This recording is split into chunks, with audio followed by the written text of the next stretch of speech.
And they took me up 5 stories and dropped me. Class clown is really where I'm at. Play some Chili Peppers, murderer. You just think of the actresses who had to put up with that rubbish.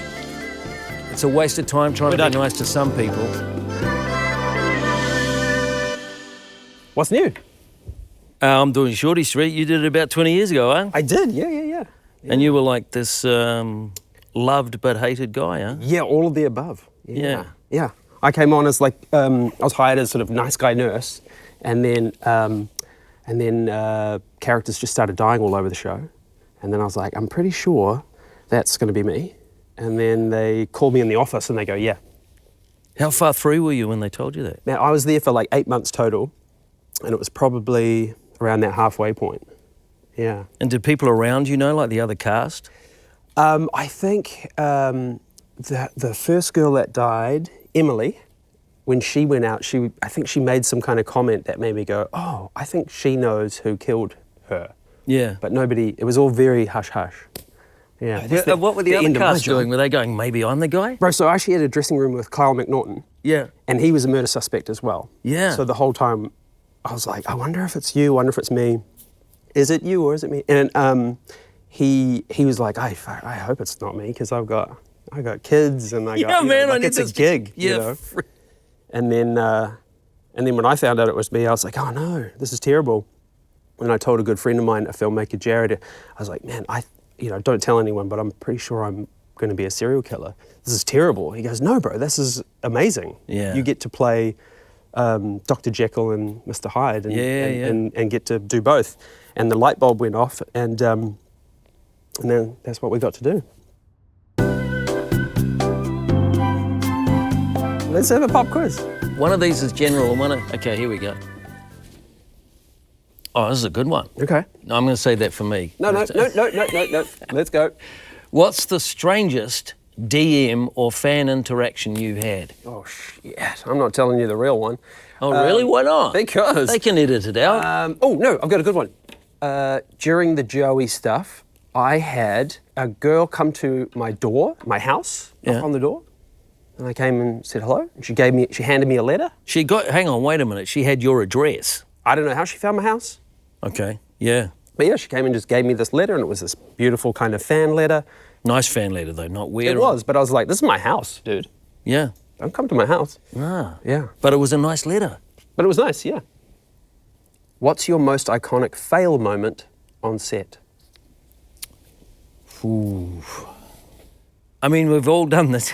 Surely haven't we done the thing where we thought we'd left a scene and you're thinking the shot's like here and here, and then you leave the scene and there's a piece of scenery here, you know, and you see you just sort of, and you just kind of, no, you just drop character. Oh, right. But someone else is, but you're on shot and you've just... Gone dead in the background? Gone blank? Yeah. I've done that for a whole freaking scene, and the problem was it was a really big drama. You know, and there's big drama here, you know, and I leave the scene in the corner of this shot. It's this guy who's staring just at gone, the wall. who's doing his best to be quiet and respectful of the work that's happening over there. Right? And they call cut, and these two actors are like, well, you know, really in there doing it, and all the camera people are just... and I'm, sorry, you're going to have to rip your heart open again. Hilarious. Yeah. My question, okay, here we go. Have you ever had to confront anything you weren't ready for as an actor? Oh, just any time it's taking the clothes off. Oh, yeah? Ugh. Just hate it. Yeah? Yeah. Well, you know, like post-coital scenes or like, you know, any old time, just like, yeah, whip your shirt off. You're like, not jacked. Not those keen. are not the days, eh? Not fun. We're not in those days anymore, eh? Yeah. Because it did used to be that way, wasn't it? It was like, well, it says here that, you know, so just, you know, and it'd be like, yeah, okay. As a fearless young actor, it'd be like, yeah, whatever. But then, you know, you get a little older, you get a bit more flippin' dad body, and then you're like, not in a hurry to whip out my man. And it's always like, I'm not sure what the entertainment value in it. Like, I'm here to serve, right? I'm being paid. This is not a hobby, what we're doing here. So totally. Please don't do this, because it's not going to serve your story. Totally. Yeah, but I mean, that's where the intimacy coordination stuff has really improved things. Bloody good, eh?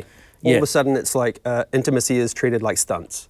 Yeah, as it always should have been. And I mean, it's less, you just think of the actresses who had to put up with that rubbish. Anyway. Name 3 actresses who were very upset with your sex scenes. No, that's not what it says. Name 3 surgical tools and what they do. Ooh. Pop quiz. Laryngoscope is for putting in it's the thing like that with the intubation. Yeah, for intubation. Hey. I was a pretend nurse once. Syringe would be easy. That's for getting into veins and... Sure. And a defibrillator, which is the thing where you put the pads on here. You passed the audition. Congratulations. Yeah. Woo, thank you, thank you. Let's chuck a bit of Latin at you. Dream role, stage or screen, what's still on the list?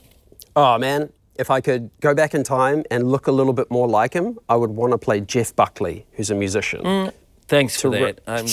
All right, Granddad, calm down. Yeah, and I do know who Pearl Jam is. You'd love to play Jeff Buckley in what? In a movie about... biopic? Yeah, in a biopic, yeah. Really? But at the same time... Okay, so on that, what's your favourite biopic? Oh, man. Okay, cool. Now we're talking. I think the Johnny Cash one was pretty amazing blockbuster sort of stuff at the time. Yeah. But I think, Ray Charles, Jamie Foxx as Ray Charles was pretty extraordinary. All right. Last one, hot shot. Ooh, villain or hero? Which one is more fun to play? Well, that's pretty straightforward. Villain. Of course. Yeah, it's obvious. Should have screwed that. Ridiculous. Back off, all of you. Oh, he's done. Joey, He's listen gone. to me. You need help. What you've done isn't... I am Joseph James Henderson. Gone but never forgotten. Joey, no! The splat. Oh, he did. Bro, that was so fun to film. That was awesome. We actually shot an angle. We had a crane, and there was a stunt guy on the crane that did the drop. But they also rigged up this contraption, kind of like a Jesus cross, with wires down to me, and they did a POV. They took me up 5 stories and dropped me, kind of like a bungee jump. Yeah. They just dropped me straight down, and they put it in the rough cut, and it was just too much. It was just sort of too... It's actually too frightening. Totally. It's pushing the boat out at 7:30 p.m. While people are eating their meatballs. And we're like, this is too much. You know? It was, from a technical point of view, super fun. Figuring out how to technically do these things without hurting each other and making it look authentic. Super fun. In terms of wearing that persona as a suit, for like long shooting days and then coming home and being like, whoa, what did we just do today? A total joy, but exhausting, And then of course, it would follow me around in my everyday life. I'd go out and play gigs. People would walk in the door and be like, play some Chili Peppers, murderer, you know what I mean? So it was like... When you got in the car to go home after you'd done the really violent stuff, what was going on there? Yeah, it's a funny one. It's like the adrenaline rush of doing something, of playing make-believe, whether it's dark or it's light, it's like the same thing. You go away going, whoa, we just did a thing. It was so exciting. But then the crash afterwards, it's like, whoa, just sort of sitting in the darkness of it and then deflating and, you sort of soak it up. The whole method acting thing is kind of sort of made fun of now, but what I do recognize within that space is if you're living in it all day long, you feel it, you soak it up, it's in your bones for a minute there. And then when it's over, you shake it off and it's just a fun thing to reflect on. Is it still banging around? Is it still echoing in your life? Yeah.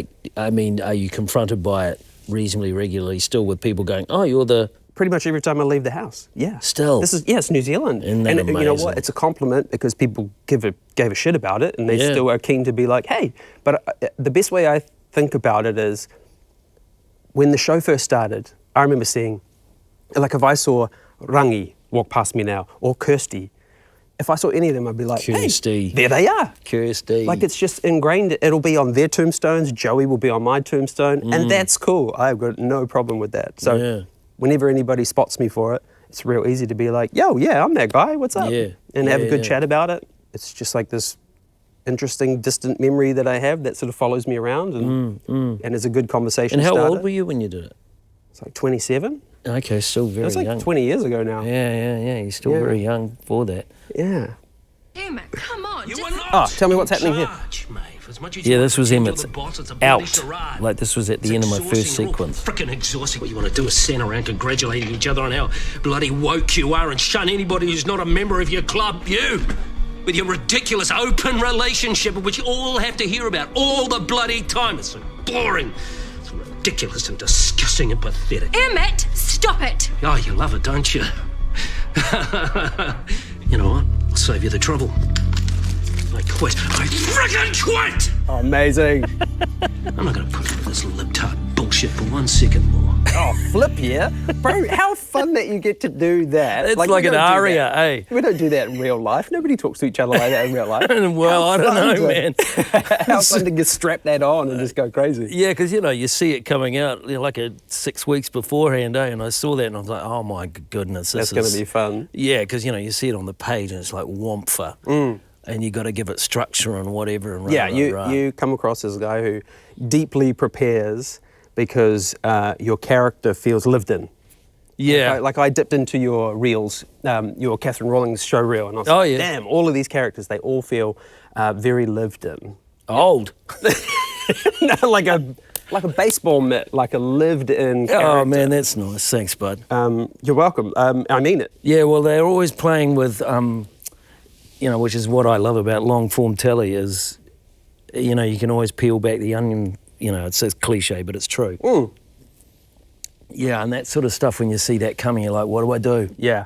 Just like you're talking about with Joey, like you've just got to jump off the cliff, really, eh? Yeah, walk the plank. And just hope the parachute opens, but yeah. Yeah. Oh, yep, I've got all your contacts. So will you see us in the weekend? Well, I'm sorry, no, I can't do that. Why not? Because, well, I'm working every day and I don't finish until 10 at night. It's way past your bedtime. But you promised. I know. Well, I'm going to get better at keeping my promises. I've told you, Nanny, that, but, this one. Just this one. I'm sorry, I'm busy. Mum said you can't come, did she? No, this is all on me. So I guess, Bebop is going to have to take over the storytelling, eh? Bebop can't read. Yeah, she's doing well. Yeah. Yeah, awesome. But she's wonderful, that young actress, eh? Yeah, she's doing great. Yeah. The crying thing. How do you do it? Trade secrets. Yeah. No. I feel like you're a guy who can tap into the well and get moved and emote, let it happen in front of camera. I struggle with it. That's hard. Yeah, I think we all probably do, especially when it's written in big print. And then he cries and drops one tear. Yeah, and the pressure's really on, eh? And there's that's 50 people standing around watching. Yeah, and it's just And sort go. of like, does the story need it? And you've got to find the authentic reason for it. Like, it's not a technical thing I do. I'm not like that. Some actors really can technically do it. I'm not like that. Yeah, no, I have to touch my own sort of pain, really. Yeah. Plus a few physical or mechanicals, pluck a nose here, a bit of... Yeah, exactly. Get some onion. Put a tear little there. stick. Yeah. Tear stick. No, I'm not Hilarious. above a tear stick if Hell no. because if it needs it. But like that one, that was authentic. It's when you're working with kids, and Yeah, you yeah. get into that mode together. Yeah, it's a beautiful and like thing. I'm 60, right? So there's this really interesting journey because I'm now really in the first chapter of irrelevance, Oh wow, okay. You know what Sure. I mean? Like No, I maybe do, not I do. for whatever that might mean, right? But I'm in the same space with now I've had kids. Yeah. Like all of a sudden the emotional tap can start flooding very quickly. Yeah. You know what I mean? Yeah, exactly. Yeah, same but different, yeah. Once you've been in the room, when a child enters the world, when you've, whatever, you experience as a parent bringing up a child, it all just deepens and deepens and deepens. It sort of seems to be part of the aging process. Sure. Yeah, I don't know. It's pretty cool to have battled through the years and still stay in an industry, like in a game, acting, where a lot of people fall off, you know. So brutal, eh? Well, yeah, to stick with it, hang in there, and then find yourself in an amazing gig, to be able to play and do all that sort of stuff and get paid to do that fun thing we get to do. Yeah. It's a real privilege. No, it is. It's very cool. I'm incredibly grateful for it. Word on the street is Yeah. you're a prankster. Well, prankster to me sounds like the irritating person who does do whoopee cushions and cream flower guns. And... Yeah. Mind you, to be fair, actually, in all honesty, I wouldn't be above that. I just get very joyous being around actors and people who are trying to tell stories together and create stories together. So I don't really know prankster, but sort of class clown is really where I'm at. I think it's about levity. You know, I'm the guy with the smarty pants comment or the, you know, I'll fiddle with a line during rehearsal that makes it sound completely absurd and, you know, that sort of stuff. Yeah. And I can't help performing a little for the extras. Yeah, sure. For the ongoing extras who know me well enough now, who know what I'm up to. Like, yeah, I'm a bit of Shakespeare in the lunch hour. But it's not like, I hope it doesn't come across like, you know, it's all about me showing off. But no. It's just kind of like, it's just fun. Oh, you've flipped it already, man. We're off. 2 minutes. Oh my God, 2 minutes. 2 minutes. Woof.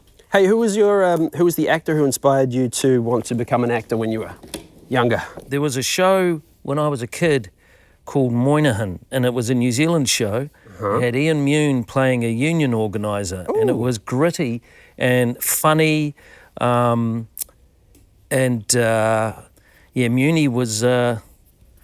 was at kind of the height of his powers, eh? He was He's the man. Shit, this is turning out all right, man. Yours better be up to scratch, because I tell you what. I'm excited. I had your nose perfectly, and now it's gone west. And that's right. Holy heck, that was quick. I like that. Oh! Wait. Here it comes. Look at that. You got my Jake Gyllenhaals perfectly in line. I'm impressed. It's not that bad, is it? It's pretty good. Now, this is going to be, keep it there. This is going to be like looking in a mirror. This is you jumping to show me. Oh my God. I look like a 1950s talk show host, don't I? I was in a hurry. I didn't get to do my shading. Look at those glasses. Bro. Well, at least you got the cannonball head, I'll give you that. The 5 acres of forehead, you got that. I think we should stick to acting. You know what's going to get this show clicks? A controversial walkout. Sure, do you want it? Yeah, Should we fake one? Yeah. You want to do that? We're done. Yeah, it's a waste of time trying to be nice to some people. And as for this... Whatever, Stephen. Too far! We can't go out like that. We can't go out like that. Come on, man. People got to see it. It was lovely jamming with you. It was so nice to meet you, bud. Awesome.